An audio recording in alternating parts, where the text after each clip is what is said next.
Muraho neza, urakoze cyane kuza kuri Flow River ngo haye ikaze Imana ikumere umugisha. Uyu munsi tugiye kongera twinjire mu nkuru yacu yo muri Bibiliya idufasha kurushaho guhishurirwa umurimo wa Kristo ndetse n'icyamuzanye. Hari abantu rero tujya twibwira ko badashobora guhinduka, tugasa nk'ababaciraho iteka rwose. Mbese tukabona ari nk'abanzi b'Imana cyangwa abantu bari kure cyane y'ukuri. Ariko se byagenze bite? Niba umuntu warwanyaga abakristo cyane abarwanya rwose yarabazengereje, Imana yaramukoresheje cyane kurusha abantu benshi nanone.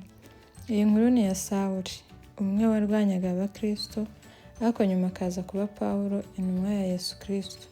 Umwe mu bantu rwose bahinduye amateka y'ivugabutumwa, akandika ibitabo byinshi bivuga ubutumwa bwiza bwa Yesu Kristo. Uyu mugabo rero mbere y'uko yitwa Pawulo yitwaga Sawuli, kandi icyo gihe rwose yari umwanzi w'abakristo kuko yarabarwanyaga nyine, yabaga ashaka aho bari kugira ngo abagirire nabi. Yari umuyuda wize amategeko, uzi ibyanditswe, ariko nanone yari afite ikibazo. Yajyaga yibwira ko abantu bakurikira Yesu Kristo ari abantu bayobye ndetse barimo no kuyobya abantu. Niyo mpamvu yakomezaga abahiga kugira ngo abagirire nabi nyine, abarwanye, ababuze gukora umurimo. Abakristo benshi birumvikana ko bamuhungaga. Bibiliya rero ivuga ko yajyaga afata abakristo, bamwe bagafungwa, abandi bagakubitwa ndetse bamwe bakicwa. Kandi ikibabaje, ibyo byose yabikoraga mu izina ry'Imana yibwira ko ari ku ruhande rwayo. Umunsi umwe rero Sawuli yaje gufata urugendo rujya i Damasiko. Kandi afata urwo rugendo, umugambi we wari umwe gusa, wari uwo gushakisha abakristo no kubafunga. Mbese yari abafitiye uburakari bwinshi, yari afite umutima wuzuye kwanga abakurikira Yesu. Ariko ari hagati mu rugendo, ibintu byaje guhinduka ku buryo nta muntu wari warigeze atekereza ko byahinduka gutyo. Bakiri muri rwa rugendo rujya i Damasiko kurenganya abakristo, umucyo mwinshi utunguranye uvuye mu ijuru waratunguranye ku rwego Sawuli yahise yikubita hasi. Noneho ahita yumva ijwi rimubaza riti, Sawuli, Sawuli, undenganyiriza iki? Noneho nawe mu bwoba bwinshi arabaza ati, urinde mwami nkakwizera. Ibaze nawe umuntu wari uzi ko ari gukorera Imana, kumva ijwi rimubaza ngo riti undenganyiriza iki? Noneho ijwi riramusubiza riti, rero njyewe ndi Yesu uwo urenganya. Uwo mwanya rero niwo wabaye intangiriro yo guhinduka k'ubuzima bwa Sawuli. Nyuma y'icyo gikorwa cyabaye cyo gutungurwa n'umucyo ndetse akanagwa hasi, yarahagurutse ahita asanga amaso ye atakibona. Abari bari kumwe nabo nibo bamurandase, baramutwara bamugeza i Damasiko. Aho ngaho yahamaze iminsi 3 atarya ndetse atananywa. Tekereza rero umuntu nk'uwo wari ukomeye, ufite imbaraga, yizeye ibyo akora, ariko none ubu yicaye mu mwijima, ntazi ikigiye gukurikira rwose, arahangayitse, nta kintu azi. Rimwe na rimwe rero Imana ijya yemera ko abantu banyura mu bintu bishobora kubababaza umubiri, ariko igamije ko bahishurirwa. Kandi ibyo byose rwose Imana ibikorana urukundo.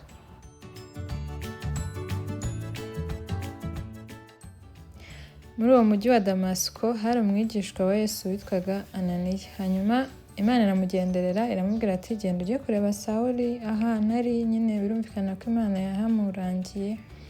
Hanyuma ariko Ananiya aratungurwa, aravuga ati, se Sawuli niwe ujya turenganya, noneho bigenze bite ko Imana imuntumyeho ishaka kumugirira neza? Ariko Imana iramubwira ati, rwose ubu ngubu noneho nubwo asanzwe abarenganya, ariko ubu ni igikoresho cyanjye nitoranyirije. Ananiya rero nawe yumvira Imana, ajya kureba Sawuli, aramubwira ati, mwene data Sawuli, Yesu yakuntumyeho kugira ngo ngusengere wongere kubona kandi wuzure n'umwuka wera. Hanyuma amurambikaho ibiganza, aramusengera, ako kanya ahita yongera kubona. Ibaze rero uburyo Imana ari urukundo ndetse itagira n'inzika.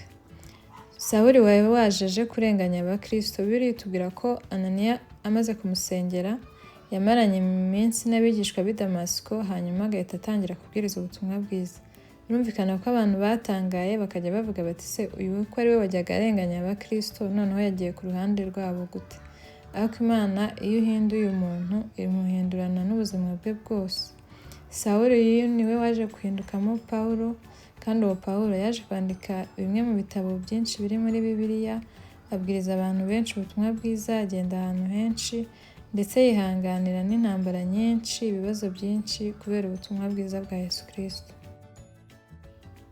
Iyi nkuru ya Sawuli itwigisha ibintu byinshi bikomeye cyane, ariko reka mvugemo bike ibyo mbashije guhita mpishurirwa aka kanya. Icya mbere ni uko nta muntu uri kure y'Imana rwose ngo abe yarasayishije, aba yarageze ahantu imbabazi z'Imana zidashobora kumugeraho.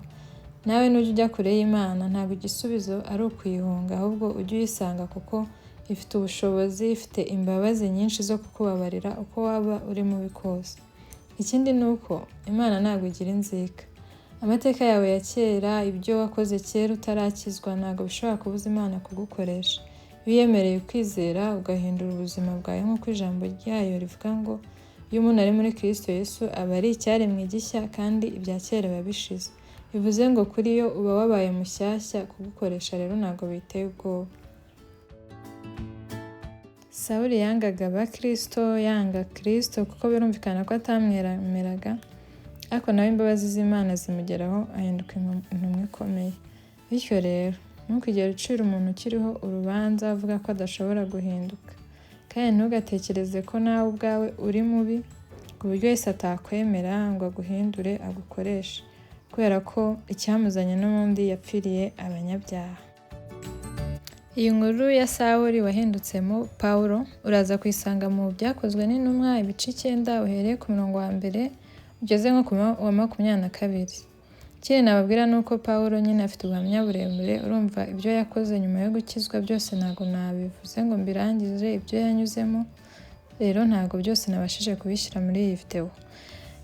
Ikindi niba iyi nkuru igufashije ushobora gusangiza abandi iyi video, kandi ntuze kwibagirwa gukora subscribe kugira ngo dukomeze kwiga ijambo ry'Imana twifashishije inkuru zitandukanye zo muri Bibiliya.